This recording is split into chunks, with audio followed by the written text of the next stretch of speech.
Getting a scheme through planning in London in 2026 is not just about good design. In one of the world's most congested cities, it is also about proving your site can work on the ground.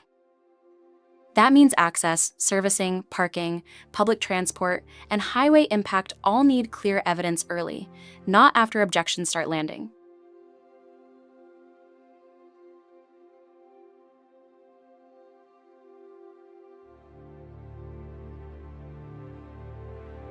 This is where transport engineering consultants make a real difference. They sit between the design team and the highway authority, turning ambition into something planners can actually assess. They look at how people, vehicles, deliveries, refuse collection, and emergency access will operate long before a planning officer raises concerns. Bring them in early and you can test constraints while the scheme is still flexible. That is far cheaper than redrawing layouts after highways comments come back. In practice, they help your architects, planners, and project managers move forward with evidence that is aligned to borough expectations from the outset. One of the first questions is whether your project needs a transport statement or a full transport assessment. A transport statement is usually used where the likely impact is more limited, and the case can be explained in a focused, proportionate way. A full transport assessment is for larger or more complex schemes where trip generation, network effects, servicing, active travel, and mitigation need a deeper evidence base. The trigger is not just size on paper. Borough policy, local constraints, site access, and the London plan all shape what level of reporting will stand up in review. That is why experienced consultants scope the study early, so the application is supported by the right level of evidence instead of too little or far more than necessary. Two of the most useful technical tools are swept path analysis and parking surveys, because both test whether the site will function in real life.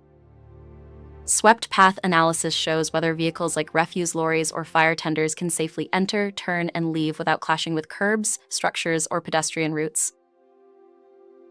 That matters early because if tracking fails, the site layout often has to change. Entrances move, yards shrink, and design efficiency can disappear very quickly. Parking surveys do something similar for demand.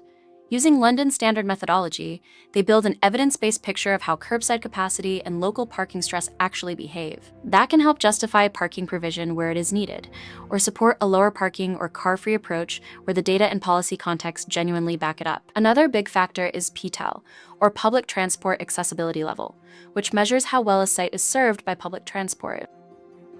In broad terms, higher PTAL ratings can support lower parking provision because the case for walking, cycling, bus, rail, and underground access is stronger. But London is never one rule fits all. Borough standards, local streets, controlled parking zones, and site context still matter enormously.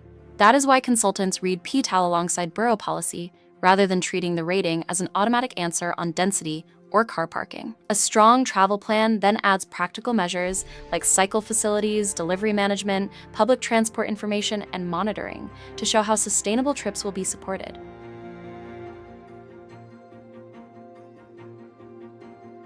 When those pieces line up, the planning case for a higher density or lower parking scheme becomes much more robust. All of this adds up to something commercial, not just technical. Precision-led reporting helps keep planning risk from turning into program risk.